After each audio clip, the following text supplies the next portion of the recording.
कहानी की शुरुआत एक जबरदस्त जंग से हुई है। रैगनार अपने दुश्मनों से घिरा हुआ है। उसके साथ सिर्फ उसका भाई रोलो बचा है। चारों तरफ लाशें पड़ी हैं, हवा में खून की गंध है, लेकिन दोनों हार मानने वालों में से नहीं है। अकेले दो इंसान इतने सारे दुश्मनों को काट गिराते हैं कि मैदान कुछ ही देर में शांत हो जाता है। जंग खत्म होते ही रैगनार को अजीब सी चीजें दिखने लगती हैं। काले कौवे आसमान में मंडराते हैं और उसे ऐसा महसूस होता है जैसे कोई साया मरती हुई आत्माओं को अपने साथ ले जा रहा हो। रैगनार इसे एक इशारा समझता है, जैसे किस्मत उसे किसी बड़े रास्ते की तरफ धकेल रही हो। कुछ दिन बाद हम उसके घर की दुनिया देखते हैं। उसकी पत्नी लगड़था अपनी बेटी के साथ नदी किनारे मछलियां पकड़ रही है। उधर रैगनार अपने बेटे ब्योर्न को हथियार पकड़ना और लड़ाई की बुनियाद सिखा रहा है। शाम ढलते ढलते जब लगड़था वापस आती है तो रैगनार उसे बताता है कि अब उसका बेटा एक खास रस्म के लिए तैयार है। लगड़था चाहती है कि ये सब अगले साल हो, लेकिन रैगनार का मानना है कि सही वक्त आ चुका है और किस्मत को टालना ठीक नहीं। रात को रैगनार अपनी पत्नी को भरोसा दिलाता है कि वो अपने बेटे का पूरा ख्याल रखेगा। अगली सुबह वो ब्योर्न को साथ लेकर निकल पड़ता है। रास्ते में बेटा मासूमियत से पूछता है कि उस रस्म में क्या होगा। रैगनार उसे बताता है कि वहाँ कुछ अपराधियों को सजा दी जाएगी और फिर आने वाले समय की योजनाएं बनाई जाएंगी। यहीं पर रैगनार की सोच सामने आती है। बाकी लोग हमेशा अपने जहाजों को पूरब की तरफ ले जाते हैं, लेकिन रैगनार की नजरें पश्चिम पर टिकी हैं। वो उन अनजानी जमीनों के बारे में जानना चाहता है, वहाँ के लोगों को समझना चाहता है, क्योंकि उसे लगता है कि वहीं असली सोना, दौलत और शोहरत उसका इंतजार कर रही है। और यहीं से शुरू होती है एक ऐसे इंसान की कहानी जो सिर्फ एक योद्धा नहीं बल्कि आने वाले इतिहास की दिशा बदलने वाला है। इधर जैसे ही रैगनार घर से निकलता है, उसके पीछे घर की फिजा बदलने लगती है। लगड़था अकेली होती है और तभी दो अजनबी वहाँ आ टपकते हैं। उनकी नजरें कुछ और ही इरादे बयान कर रही होती हैं। खतरे को भांपते ही लगड़था अपनी बेटी को अंदर से बाहर भेज देती है। अगले ही पल उसका रूप बदल जाता है। वो चुपचाप सहने वाली औरत नहीं रहती बल्कि एक योद्धा बन जाती है। जैसे ही वो दोनों आगे बढ़ते हैं, लगड़था उन पर टूट पड़ती है। कुछ ही सेकंड में वो उन्हें इस हालत में पहुंचा देती है कि जान बचाकर भागना ही उनके लिए सबसे समझदारी वाला फैसला बन जाता है। अगली सुबह रैगनार अपने बेटे ब्योर्न को लेकर कबीले के मैदान में पहुंचता है। वहाँ पहले से ही लोगों की भीड़ लगी होती है। थोड़ी ही देर में रोलो भी आ जाता है और हंसते हुए ब्योर्न से कहता है कि आज के बाद तुम सिर्फ बच्चा नहीं रहोगे, आज से तुम्हें मर्द माना जाएगा। वो उसे शराब का घूंट पकड़ाता है और कहता है कि अब तुम भी हमारे जैसे बन रहे हो। फिर रोलो रैगनार से पूछता है कि इस बार बादशाह हमें किस तरफ भेजने वाले हैं। पूरब की जमीन तो हम पहले ही खाली कर चुके हैं। रैगनार धीमी आवाज में कहता है कि इसीलिए अब वक्त आ गया है पश्चिम का। वहाँ के लोग अमीर हैं और वहाँ एक अलग भगवान को मानते हैं। रोलो को ये सब कहानियां लगती हैं। वो हंसते हुए कहता है कि खुले समंदर में रास्ता कौन ढूंढेगा। रैगनार अपनी जेब से एक खास पत्थर निकालता है और समझाता है कि दोपहर में इसे सूरज की रोशनी में रखो। जो साया बनेगा वो बताएगा कि हम सही दिशा में हैं या नहीं। अगर साया निशान के बीच में रहेगा तो हम पश्चिम की तरफ बढ़ रहे होंगे। बादलों में भी यही पत्थर सूरज का पता दे देगा। कुछ ही देर बाद सब लोग बादशाह की सभा में पहुंच जाते हैं। बादशाह आते ही सबसे पहले अपराधियों के फैसले सुनाते हैं। एक आदमी को जमीन के झगड़े में कत्ल का दोषी ठहराया जाता है और बिना वक्त गंवाए उसे मौत की सजा सुना दी जाती है। वहीं उसका सिर भी काट दिया जाता है। रोलो रैगनार के कान में फुसफुसाता है कि ये इंसाफ नहीं था, बादशाह उसकी जमीन चाहते थे। इसके बाद रस्म के मुताबिक बच्चों को खड़े पहनाए जाते हैं और उनसे वफादारी की कसम ली जाती है। उन्हें बताया जाता है कि आज से वो कबीले के मर्द बन चुके हैं। फिर पूरब की तरफ जाने की बातें शुरू होती हैं। तभी रैगनार सबके सामने कह देता है कि हमें इस बार पश्चिम जाना चाहिए। सोना, दौलत और एक नया धर्म सब वहीं है। बादशाह उसकी बात को बेकार की कल्पना बताकर खारिज कर देते हैं और कहते हैं कि उस तरफ सिर्फ अनंत समंदर है, जमीन नहीं। खाने के दौरान बादशाह रैगनार को अपने पास बुलवाते हैं और सख्त लहजे में समझाते हैं कि आज तुमने सबके सामने हमारी इज्जत पर सवाल उठाया है, ऐसा दोबारा हुआ तो अंजाम अच्छा नहीं होगा। जाते हुए वो अपने लोगों से कहते हैं कि इस पर नजर रखी जाए। रैगनार ये सब सुनकर बिना रुके ब्योर्न को साथ लेता है और वहाँ से निकल पड़ता है। बेटे के पूछने पर वो बताता है कि हम फ्लोकी के पास जा रहे हैं। जंगल में कदम रखते ही सामने एक अजीब सा आदमी खड़ा मिलता है। ब्योर्न उसका नाम देवता लोकी से जोड़ देता है। वो हंसकर कहता है, मेरा नाम फ्लोकी है, मैं देवता नहीं, बस एक नाव बनाने वाला इंसान हूँ। रैगनार मुस्कुराकर कहता है कि ये वही आदमी है जिसकी नावें लहरों से लड़ने के लिए बनी होती हैं। फ्लोकी उन्हें एक बड़ी नाव के पास ले जाता है जिसे उसने खास तौर पर पश्चिम की यात्रा के लिए तैयार किया था। वो समझाता है कि इसमें कीलें नहीं बल्कि लकड़ियां इस तरह जोड़ी गई हैं कि नाव लहरों से टकराकर रुकेगी नहीं बल्कि उनके साथ बहते हुए आगे बढ़ेगी। फिर आंख मारकर कहता है, डरने की कोई जरूरत नहीं, बहुत जल्द हम सब अमीर होने वाले हैं। कुछ ही दिनों में वो खास नाव पानी में उतरने के लिए तैयार हो जाती है। फ्लोकी के चेहरे पर हल्की सी घबराहट है लेकिन आंखों में भरोसा भी। जैसे ही वो नाव को पहली बार समंदर में उतारते हैं, सबकी सांसें थम जाती हैं। गहरे पानी तक पहुंचते ही रैगनार पाल खोल देता है। हवा पालों से टकराती है और नाव ऐसे आगे बढ़ती है जैसे लहरों से बातें कर रही हो। रफ्तार देखते ही सबके चेहरे खिल उठते हैं। फ्लोकी मुस्कुराकर कहता है, मैंने कहा था ना, मेरे दिमाग का कोई जवाब नहीं, घबराओ मत, हम जरूर पश्चिम पहुंचेंगे। लेकिन दूर से ये सब किसी और की नजरों से छुपा नहीं रहता। बादशाह का एक आदमी इस नई नाव को देख लेता है। रात होते ही रैगनार अपने भरोसेमंद लोगों को चुपचाप एक जगह इकट्ठा करता है। एरिक आगे बढ़कर कहता है कि जैसा तुमने कहा था, सब आ गए हैं। हर किसी ने अपने कड़े की कसम खाई है कि आज की बात किसी और तक नहीं पहुंचेगी। रेगनार सबकी तरफ देखकर बोलता है कि सालों से हम पूरब की तरफ जा रहे हैं और वहाँ अब लूटने के लिए कुछ बचा नहीं, लेकिन उसे यकीन है कि पश्चिम में असली दौलत छुपी है। बादशाह कभी इसकी इजाजत नहीं देंगे, इसलिए उन्हें चोरी छिपे निकलना होगा। नाव तैयार है, रास्ता ढूंढने का तरीका भी, बस जरूरत है भरोसे की। लूट के बाद हर इंसान को उसका बराबर का हिस्सा मिलेगा। उसकी बातें सुनते ही सब हामी भर देते हैं। अगली सुबह धुंध के बीच वो सब उस बड़ी नाव पर चढ़ते हैं और अनजानी दिशा की तरफ निकल पड़ते हैं। सफर लंबा है, लेकिन हर चेहरे पर उम्मीद झलक रही है। दोपहर को रेगनार दिशा बताने वाला पत्थर निकालता है। उसकी परछाई ठीक निशान के बीच होती है। इसका मतलब है वो सही रास्ते पर है। रात भी आ जाती है, लेकिन कोई पीछे मुड़ने को तैयार नहीं। तभी समंदर अपना असली रूप दिखाता है। तेज हवा, ऊंची लहरें और काला आसमान। एक खतरनाक तूफान उनके रास्ते में आ जाता है। पाल नीचे गिरा दिए जाते हैं, नाव को कसकर बंद किया जाता है और सब जान बचाने के लिए पूरी ताकत से चप्पू चलाने लगते हैं। तूफान के बीच फ्लोकी का चेहरा उतरा हुआ है। तभी रोलो आसमान की तरफ देखकर कहता है कि थॉर अपने हथौड़े से वार कर रहा है।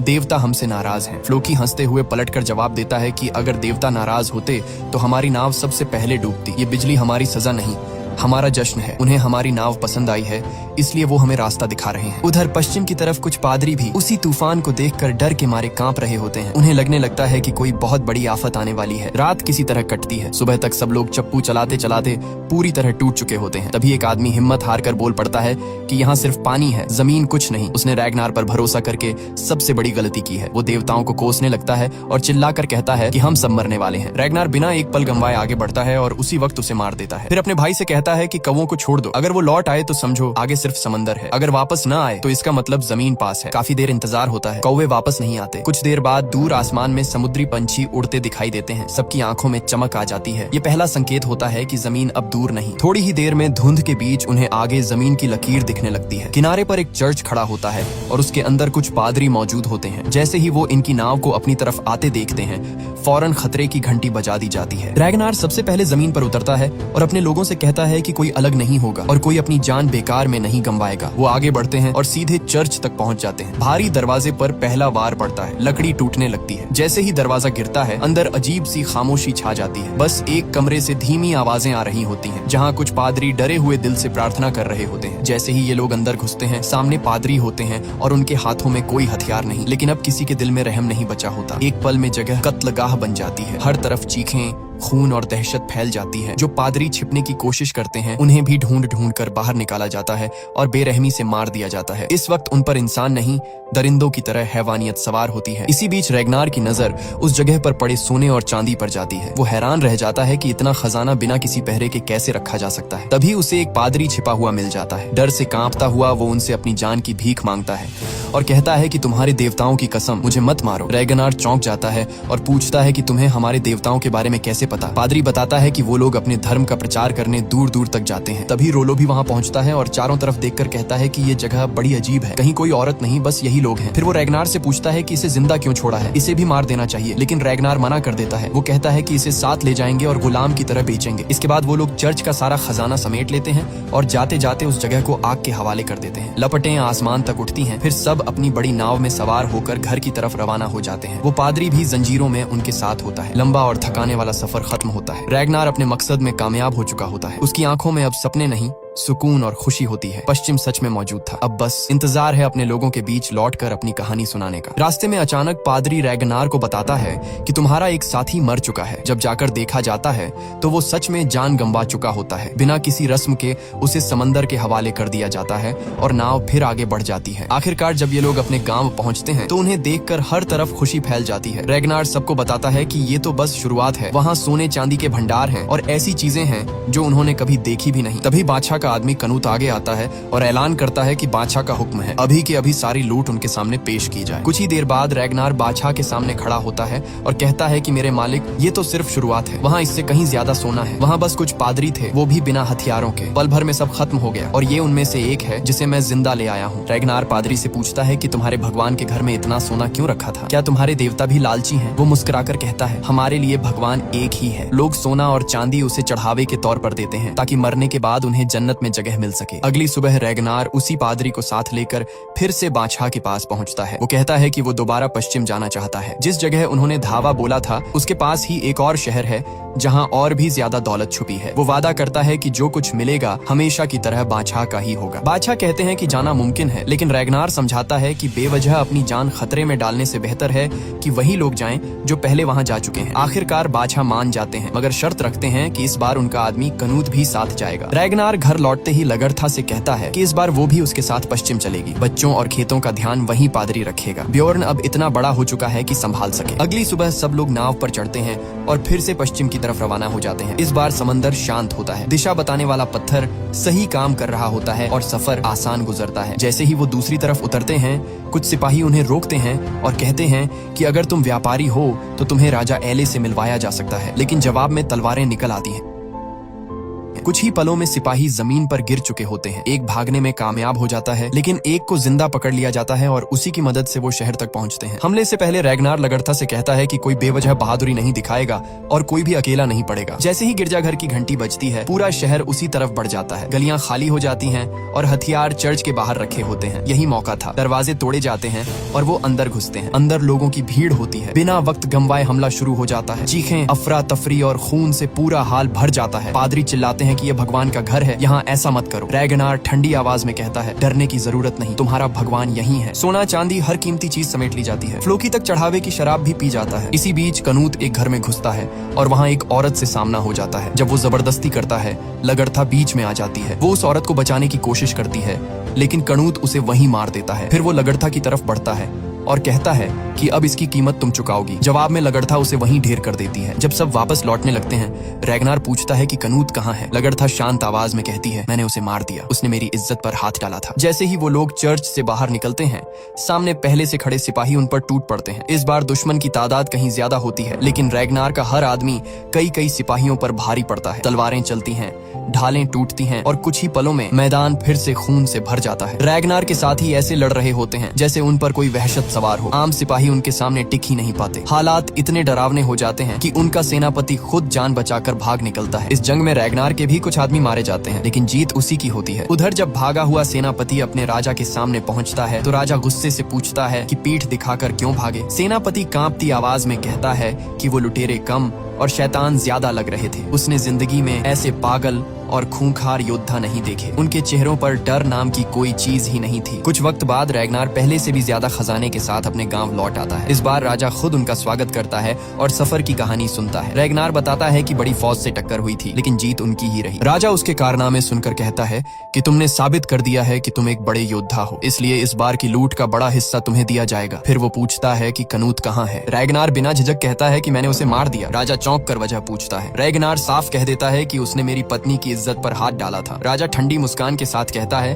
अच्छी कहानी है, इसे गिरफ्तार करो। सिपाही आगे बढ़ते हैं और रैगनार को पकड़ कर ले जाते हैं। इसके बाद राजा रोलो को अपने पास बुलाता है। वो उससे कहता है कि तुम्हारा भाई काबिल जरूर है, लेकिन हर बार सारी वाहवाही वही ले जाता है। अगर तुम साथ न होते तो वो यहाँ तक भी नहीं पहुँचता। उसने तुम्हारा हक छीना है। फिर राजा उसे एक सौदा देता है। कहता है कि तुम्हारे भाई का खेल अब खत्म होने वाला है, लेकिन अगर तुम चाहो तो उसकी जगह तुम ले सकते हो। मेरी वफादारी निभाओ, मेरी बेटी से मिलो, मैं तुम्हारी शादी उससे करवा सकता हूँ। हमारे कोई बेटे नहीं है, इसीलिए मेरे बाद सब कुछ उसी को मिलेगा जो मेरी बेटी से शादी करेगा। शर्त बस इतनी है कि कल तुम रैगनार के खिलाफ गवाही दोगे। अगले दिन सबके सामने फैसला सुनाने का वक्त आता है। रैगनार को राजा और लोगों के बीच लाया जाता है। राजा ऐलान करता है कि आज हमारे सामने एक कातिल खड़ा है जिसने मेरे आदमी कनूत को मारा है। रैगनार खुद खड़ा होकर कहता है कि हाँ, मैंने उसे मारा था, लेकिन इसलिए क्योंकि उसने मेरी पत्नी की इज्जत पर हाथ डाला था। वो लोगों से पूछता है कि अगर किसी की बीवी के साथ ऐसा हो तो क्या तुम वही नहीं करोगे। राजा उसकी बात काटते हुए कहता है कि ये झूठी कहानियां बंद करो, मेरे पास एक गवाह है जिसने सब कुछ अपनी आंखों से देखा है। तभी रोलो को आगे लाया जाता है। राजा उससे पूछता है